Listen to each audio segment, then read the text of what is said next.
At narito na naman ang mainit na balita mula sa mundo ng politika. Isang shocking na balita ang lumabas ngayong araw kung saan ang isang whistleblower ay nagbigay ng matinding pahayag laban sa administrasyon ni President Cotain ng Norte Jr. Ang mga revelations na ito ay nagbigay daan sa mga bagong katanungan at kontrobersya hinggil sa mga hakbang at diskarte ng kasalukuyang gobyerno. Ano nga bang tinatago ni PBBM at may malalim bang sekreto ang kanyang administrasyon? Isang whistleblower ang lumantad kamakailan upang isiwalat ang mga hindi kanais-nais na impormasyon na nag-uugnay sa ilang mga proyekto ng gobyerno na pinopondohan ng buwis ng mga Pilipino.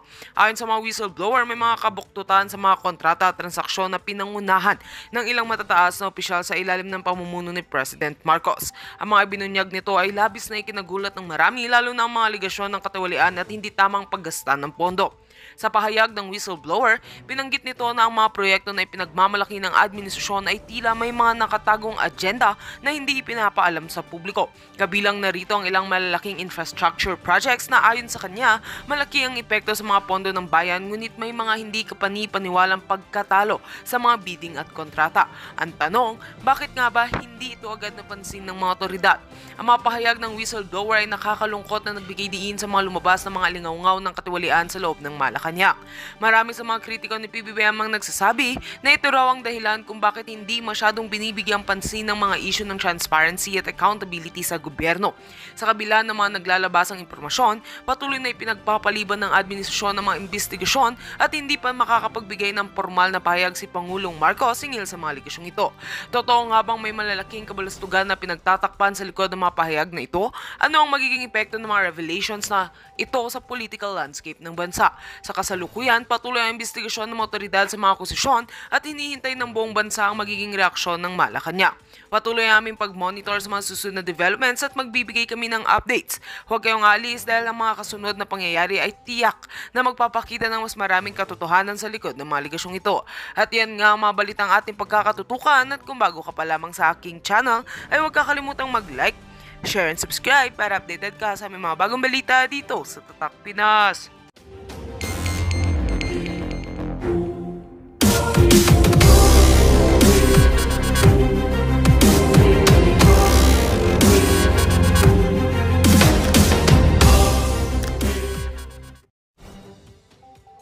We will not cooperate to ICC. At kahit maglabas ng red notice ang Interpol, hindi nyo pwedeng gamitin yung aming pulis. Ha? Same scenario, nagamit ang naduwag sila, aminin, pero nagpagamit sa ICC. Ganyan po katindi ang gobyerno ni Marcos. Next topic po tayo. Itong next topic natin, ito maganda to. Pulis patatahimikin. Ano ang tinatago ni BBM? Bakit kailangan patahimikin? Sige. Inireklamo ng inciting to sedition ang isang pulis na nag-vlog tungkol sa kanyang hinaing sa PNP habang naka-uniforme. Eksklusibong nakausap po ng GMA Integrated News ang pulis na nagsabing na-trigger siya sa pagkakaaresto kay dating Pangulong Rodrigo Duterte. Nakatutok si Marisol Abdurrahman. Nasa mataas kayong posisyon, di nyo alam yung nararamdaman ng isang mababang tao lang. Galit si Pat... Ito ha. Kayo na lang, okay? Kayo magtanong. Kasi meron din ako mga nakakausap na pulis, okay? Pero kayo mismo, ha?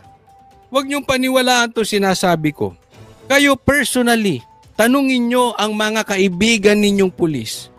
Tanungin ninyo yung mga malalapit sa inyong pulis na alam ninyo ay hindi bias. Tanungin ninyo kung tama yung ginawa kay Tatay Digong. Tanungin ninyo kung tama pa ba ang ginagawa ng gobyernong ito. Tanungin ninyo kung sila ay masaya kay Torre. Tanungin ninyo kung tama ang ginawa ni Torre. Tanungin ninyo kung masaya pa sila sa gobyerno. Palihim ninyong tanungin. At ako, in my opinion, kasi yung mga tinanong kong pulis, ang sinabi hindi. Sa lahat ng sinabi ko, ang sagot nila hindi. Sa katunayan, may nagsabi pa nga sa akin na maybe 95% ng pulis sinasabi mali yung pagkakaaresto kay PRRD. Hindi sila sang-ayon sa ginagawa ni Torre. But again, huwag niyo akong paniwalaan.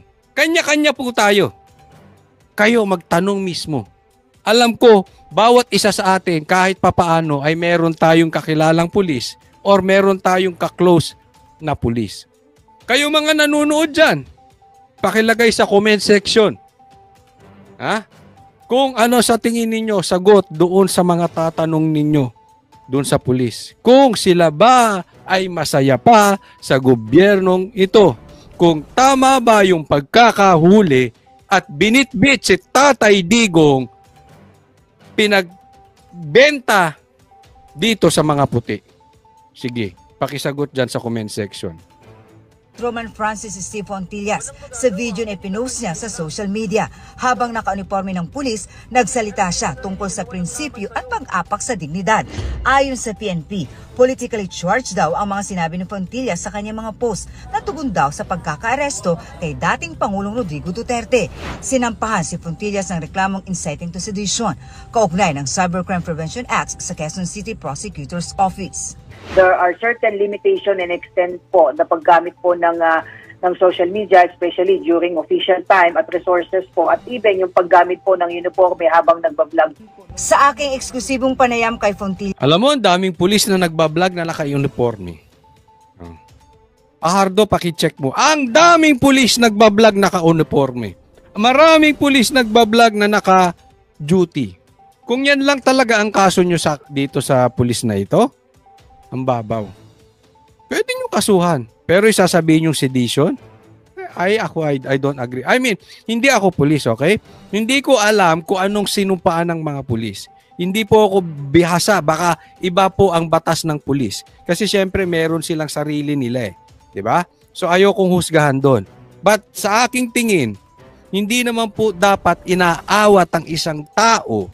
Whether ikaw ay pulis o hindi ka pulis, abogado ka o hindi ka abogado, doktor ka o hindi ka doktor, kahit anong profesyon mo, wala naman siguro masama na maglabas ka ng hinaing ng anong nasa loob ng puso mo. Kasi hindi naman kayo robot eh. Hindi naman diktador ang gobyerno natin, tama ba? Tanong ko sa inyo, diktador ba gobyerno natin na hindi na kayo, bawal dito, bawal ka mag-comment dito, bawal ka pumunta rito, bawal ka sa social media, bawal ka mag-attend ng Duterte rally. Ganun. Eh ano tayo? Democratic country pa ba tayo? O diktador country na tayo? yes, sinabi niyang nagpatong-patong daw ang hinanakit niya sa PNP na pinalala pa sa pag-aresto kay Duterte. Na-trigger din ako dyan. Kasi bilang pulis, hindi ako asang-ayon sa ginawa nila. Never ako nag-udyok or nag-invite ng mga kasamaan ko na mag-aklas sa bayan. Kasi Yun! wala naman akong purpose na mag-aklas sa bayan. O, yun na importante. Hindi mo naman sinasabi. Tayo naman yung nagtatawag lang tayo ng rally. Katulad nito, hindi naman siya nagtatawag din naman ng rally. Hindi rin naman siya nagtatawag mag-aklas. Di ba? Naglalabas lang siya ng saloobin. Baka mamaya bawal na makipagtalik. Baka mamaya bawal na makipag-date sa pulis. Baka mamaya pag ang ide-date mo ay maka-Duterte, bawal na. Baka mamaya ang bawal na kung ang syota mo taga Davao. Bawal na siguro kung ang asawa mo ay maka-Duterte. Pambihira. Ako sa akin lang, simple lang naman to, Marcos eh. Kung wala kang tinatago, hayaan mo magsalita ang mga pulis. Tao yan eh. May damdamin yan. Sa katunayan, yung mga nasa middle rank na yan, sila yung madami. Sa tingin mo, masaya sila sa galawan sa ibabaw? Hindi. Yung honest question lang. Hindi tayo nag-aano dito ng sedition ha. Tanong mo, masaya kaya yung mga nasa ibaba niyan? Yung mga low ranking tsaka yung mga nasa middle? Masaya pa ba sa mga bossing nila? Nagtatanong lang tayo. Wag naman sanang ganun, di ba? Hanggat wala ka namang planong pabagsakin ng gobyerno, siguro naman may karapatan din naman itong mga pulis. Pambihira, ibinubuwis nila buhay nila araw-araw. Tapos hindi sila pwede magsalita ng kanilang damdamin. Hindi ko maintindihan kung ganyan ang batas ng mga pulis, ha. But siguro kung may mga nanonood sa aking pulis, pakilagay ninyo. Mali ba ang aking interpretasyon? Kailangan. Pag sinabi nila, masaya ka. O pag sinabi nila, tama yung pagka-aresto kay PRRD, ka na lang. Oo, legal ba yun o illegal? Ano bang sagot nyo? Mga boss, mga general, ano ba sagot nyo? Legal o illegal? Legal tayo lahat. Gusto nyo laging masaya? Gusto nyo laging tama? Babalikan ko yung tanong, Marcos, ano ba yung tinatago ninyo? Kasi alam nyo, kung masasaya, yung mga nasa baba at saka yung nasa middle, wala kayong dapat katakutan kahit sila ay maglabas ng kanilang hinaing. Hindi naman kayo pinapatalsik, hindi naman nagkukudeta.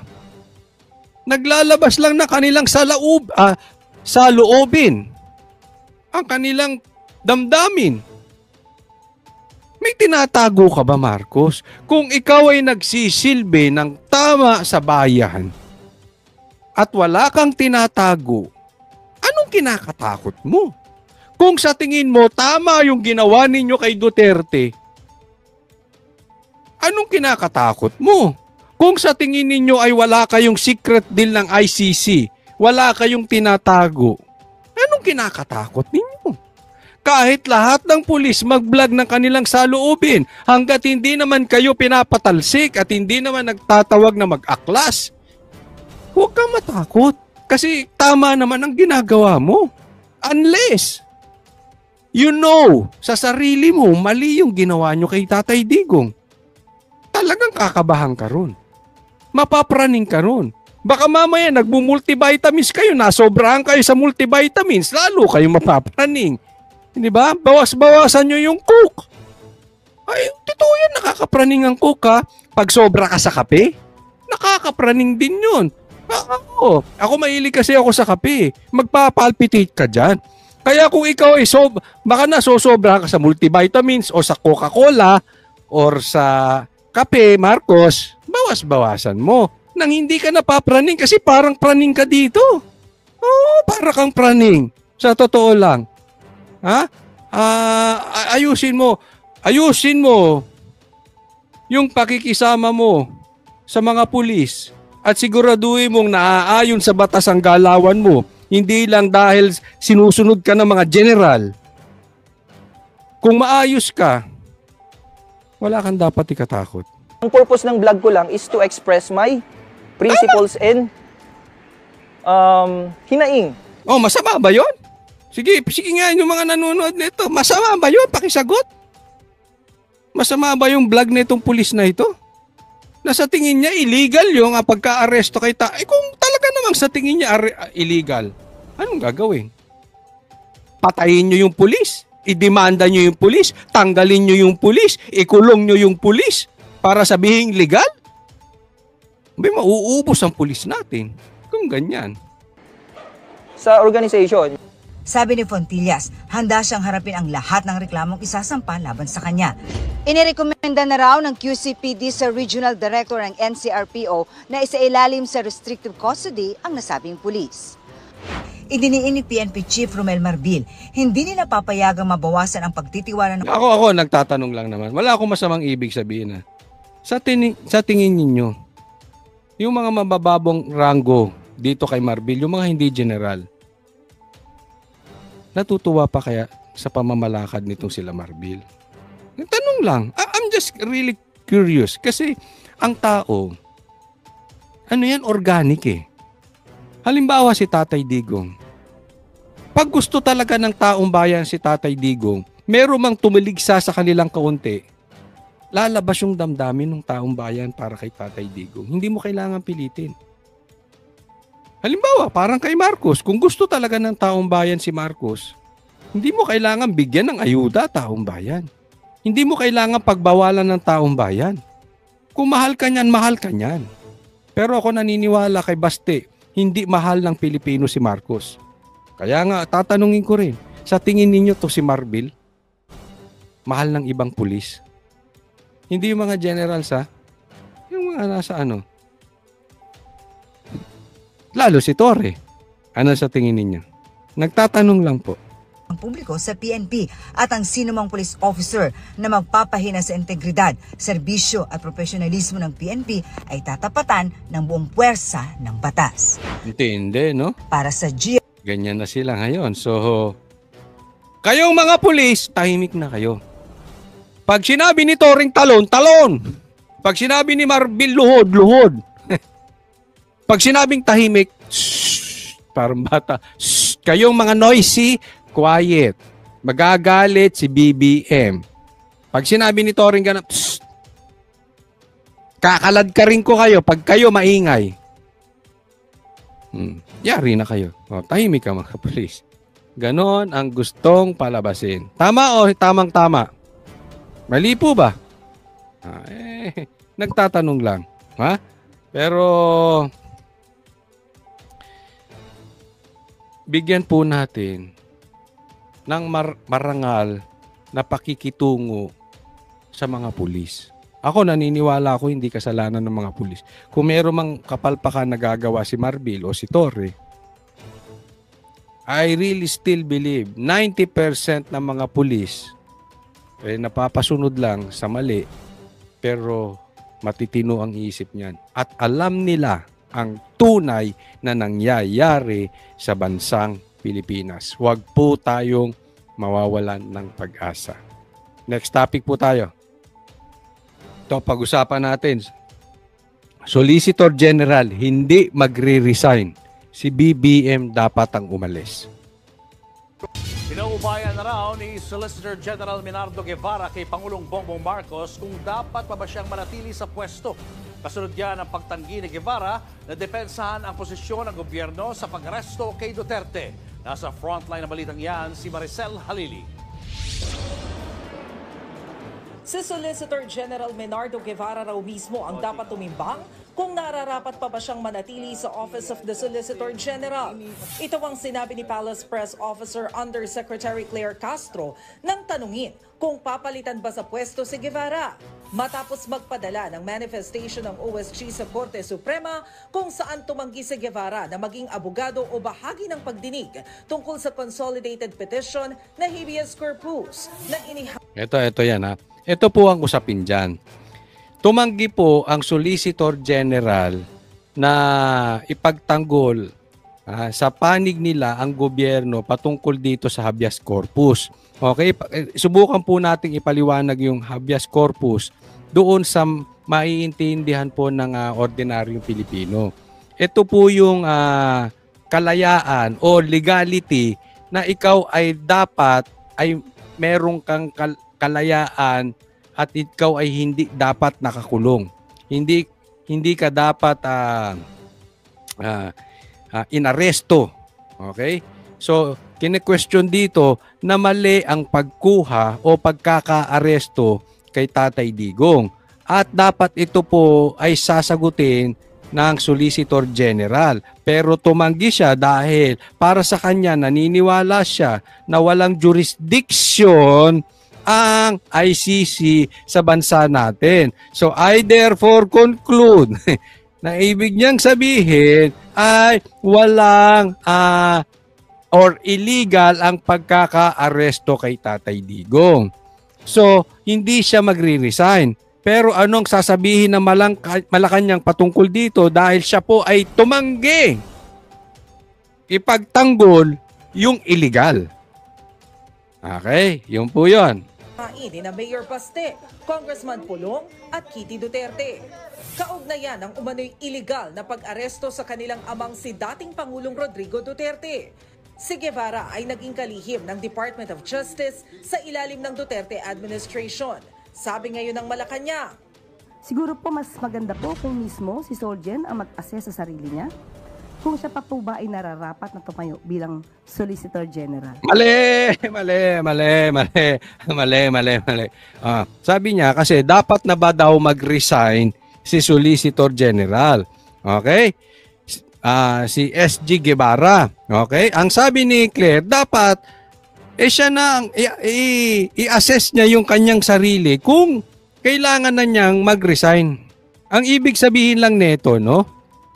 Hindi na nagagawa ni SG yung kanyang trabaho dahil hindi nga niya pinagtanggol eh. Ayaw niya. Ha? Dahil yung mama may konsensya. Dahil yung mama ay may tayo. Hindi weak, may paninindigan. At alam niya ang batas. At alam niya ang pagkakaaresto kay Tatay Digong ay mali. So hindi niya pwedeng ipagtanggol yung alam niyang mali. Pero kay Claire, ang sabi, dapat ang datingan nito parang sinasabi ni Claire, may mag-resign ka na, mahiya ka naman. Parang ganon. Mali po. Mali, bakit? Hindi dapat mag-resign si SG. Alam niyo kung bakit? Ang dami namang kaso patungkol sa habeas corpus. Madami po. Marami siyang hinahawakan. Ang sabi niya nga sa isang interview, nasa 100 or nasa 1,000 yung hawak niyang batas. Hawak niyang kaso na ginagampanan naman niya ang kanyang trabaho bilang SG. At isa lang ito na hindi niya tinanggap dahil sa alam niyang mali.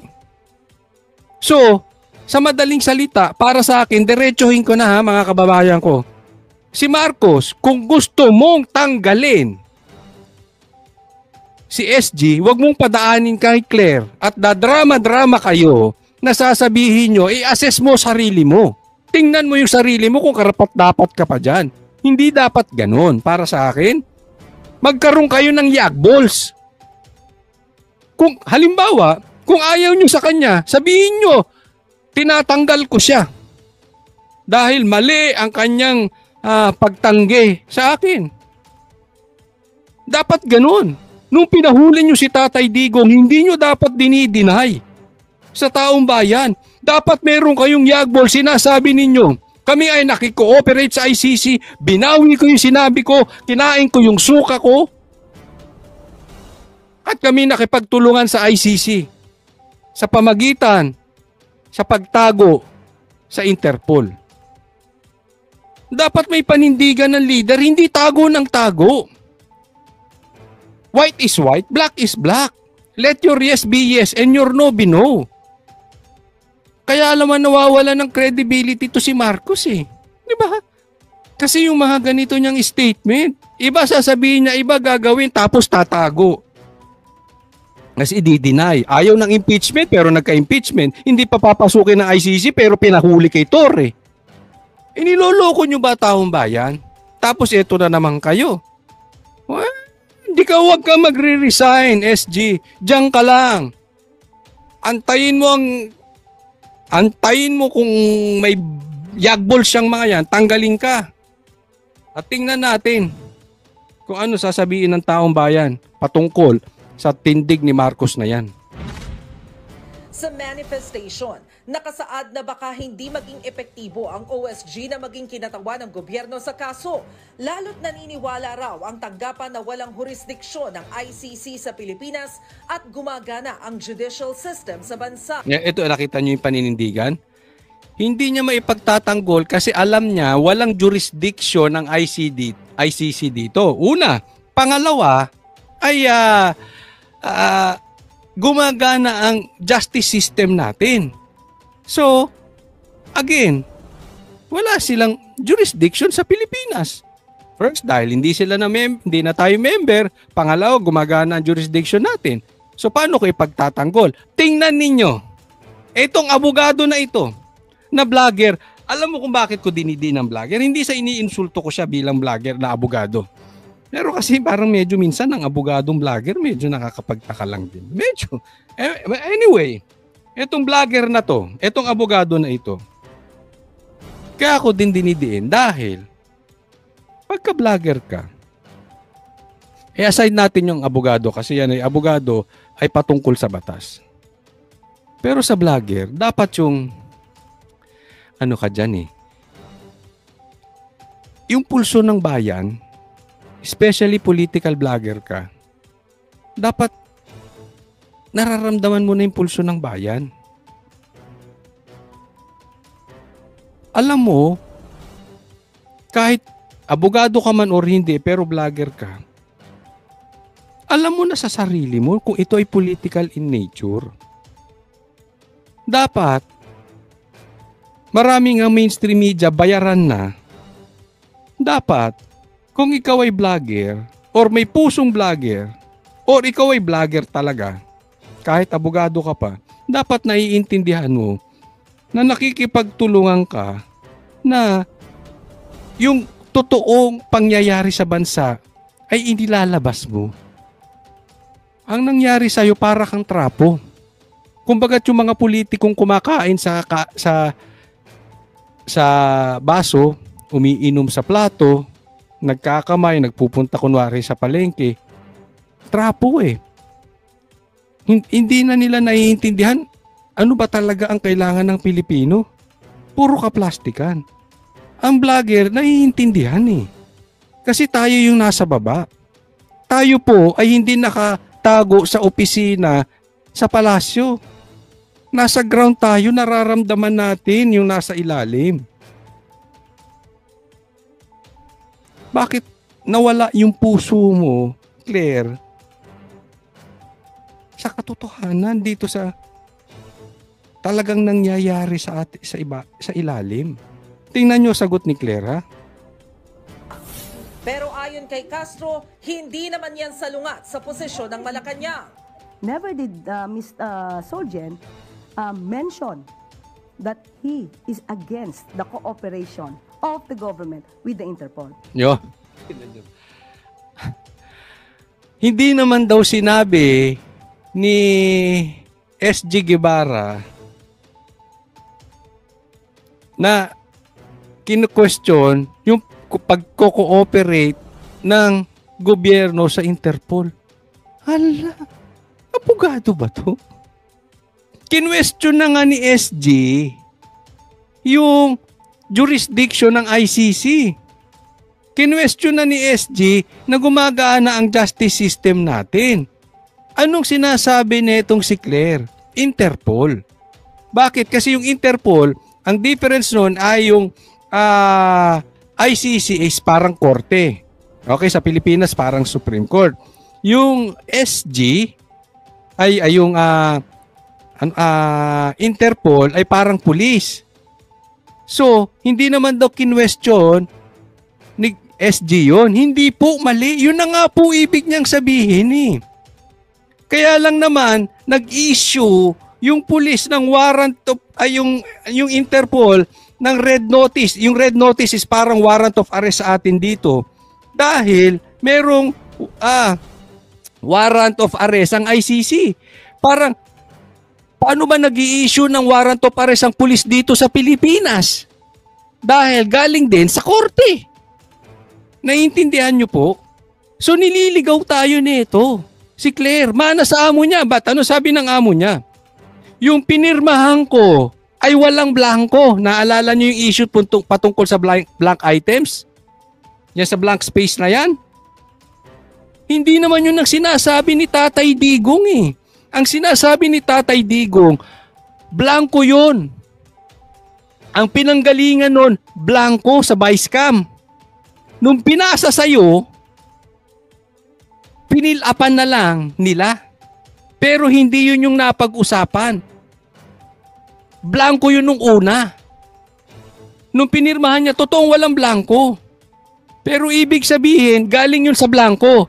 Sa madaling salita, galing sa illegal. Pinirmahan ni Bongbong. Naintindihan nyo? Ganon niligaw ni Marcos yung issue na yun. Hindi! Hindi totoo yung sinasabi ni Tatay Digong. Yung pinirmahan ko may hindi blanco. Tanga!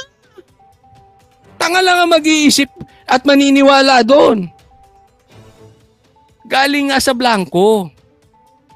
Kita nyo kung paano nila pinapaikot. Eto naman, hindi naman daw kini-question ni SG yung patungkol sa Interpol. Yung ICC kini-question, isa yun. Kaya nga nagkaroon ng di umanong red notice na sinasabi o warrant na pinasinungalingan ni Atty. Torrio, wala naman daw talagang red notice because of ICC. In short, nakikooperate talaga tayo sa ICC at yun ang sinasabi ni SG, mali. Nakita nyo na ang pambubudol ng gobyernong ito. Pinaiikot-ikot tayo. Pero ang bottom line, mali, mali, mali. Illegal, illegal, illegal yung pagkakaaresto kay Tatay Digong. Traidor, traidor, traidor na ipinasa natin sa puti ang isang Pilipino, ang dating Pangulo na inaayos ang mga NPA, komunista, rebelde at mga drug addict sa Pilipinas. Ibinala natin sa komunista. Traidor, traidor, traidor. So how could it be used against the government? Sa isang pahayag, iginiit ni Guevara na wala siyang anumang conflict of interest sa kaso. Hindi raw personal, kundi institutional ang pagtanggi ng OSG na maging bahagi ng kaso. Hindi rin daw mababago ang posisyon ng OSG dahil posisyon ito ng ating republika.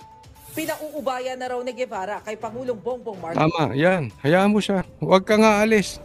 SG Guevara, steady ka lang dyan. Antayin mo magkayag balls. And hopefully, siya mismo magsasalita. Hindi niya padadaanin sa palda ni Claire. Kung pinagkakatiwalaan pa siya nito. Pero ayon sa Malacanang, may jurisdiksyon ng ICC sa Pilipinas bago mag-withdraw ang bansa noong 2019. Yes. Ito na naman tayo sa... Huwag na natin pagtalunan to sinasabi nilang jurisdiction na ito. Okay? Kahit anong sabihin natin, hindi talaga sasang-ayon ang grupong Marcos sa Duterte. Wala na tayong aasahan dyan. Nagtulong-tulong na sila. Nagsama-sama na ang pula, dilaw, drug addict, makakaliwa, NPA, komunista sa pagdurog sa mga Duterte. Kasi alam nila, lahat sila apektado sa pagsugpo ng Duterte sa kanilang mga illegal na negosyo. Ito namang mga kulay, ito naman ay pagsugpo dahil sa gabal sa kanilang political dreams, ambitions ang mga Duterte. Next topic po tayo. Ito naman, si Castro. Isa pang Castro. Hindi na ito mga Castro na ito. Ay, kayong mga Castro, sakit sa ulo sa Pilipinas. Ay, nako. Castro, pinauuwi si Roque. Ipahuhuli nyo din pag uwi dito sa, pagdating sa airport, pahuhuli nyo agad? Ay, sige. Tingnan natin. Paano ang procedure nito kung